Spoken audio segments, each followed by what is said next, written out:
સુરતમાં રાજ્ય પોલીસ વડા ડોક્ટર KLN રાવ દ્વારા રિજિયોનલ ક્રાઇમ કોન્ફરન્સ બાદ પત્રકાર પરિષદનું આયોજન કરાયું હતું, જેમાં દક્ષિણ ગુજરાતના જિલ્લાઓમાં વધતા ગુનાઓ, સાયબર ક્રાઇમ, ડ્રગ્સ અને ટ્રાફિક વ્યવસ્થાને લઈને મહત્વપૂર્ણ મુદ્દાઓ પર ચર્ચા કરાઈ હતી.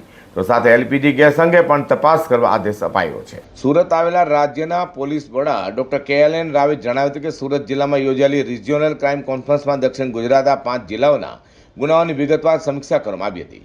ખાસ કરીને જાન્યુઆરી અને ફેબ્રુઆરી મહિનાના ક્રાઇમ રેટનું રિવ્યૂ કરવામાં આવ્યું હતું અને અનડિટેક્ટ ગુનાઓની ઝડપી નિરાકરણ પર ભાર મૂકવાની સૂચના આપવામાં આવી છે. મહિલાઓ અને બાળકો સાથે થતા ગુનાઓ અંગે પણ ખાસ ચર્ચા કરવામાં આવી હતી. દક્ષિણ ગુજરાતનો વિસ્તાર આર્થિક રીતે વિકસિત હોવાથી અહીં થતા આર્થિક ગુનાઓ પર કડક નજર રાખવા પોલીસને સૂચનાઓ પણ આપવામાં આવી હતી.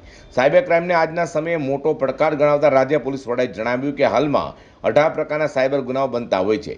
સાયબર ક્રાઇમ સેલની કામગીરી સારી રહી છે અને ત્યાં સુધીમાં લગભગ 60 કરોડ રૂપિયાની રકમ ભોગ બનનારાઓને પરત આપવામાં આવી છે.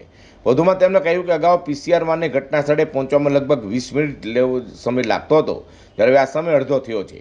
ટ્રાફિક નિયંત્રણ માટે નવી એપ્લિકેશન બનાવવાની પણ યોજના છે. ડ્રગ્સ વિરુદ્ધ પોલીસ દ્વારા કડક એક્શન પ્લાન તૈયાર કરવામાં આવી રહ્યો છે અને હોટસ્પોટ વિસ્તારોની ઓળખ પણ કરવામાં આવી છે. આગામી 3 વર્ષમાં ડ્રગ્સ વિરોધી ઝુંબેશને વધુ મજબૂત બનાવવામાં આવશે. આ ઉપરાંત LPG ગેસની કાળાબજારી મુદ્દે પણ રાજ્ય પોલીસ વડાએ જણાવ્યું કે જ્યાં જ્યાં ગેસ એજન્સીઓ છે ત્યાં તપાસના આદેશ અપાયા છે અને સંગ્રહખોરી કરતા તત્વો સામે કડક કાર્યવાહી કરવામાં આવશે તેમ પણ જણાવ્યું છે.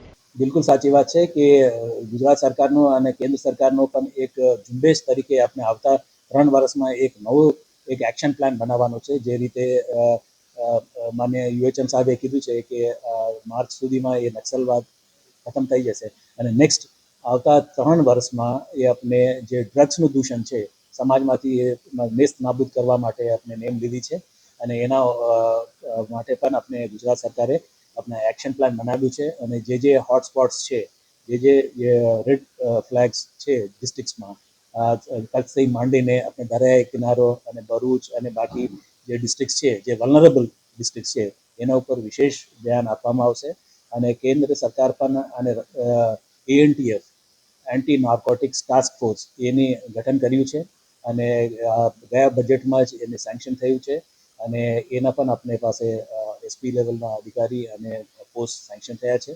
સુરત આવેલા રાજ્યના પોલીસ વડાની મુલાકાત લઈને પોલીસ વડામાં પણ હલચલ જોવા મળી હતી.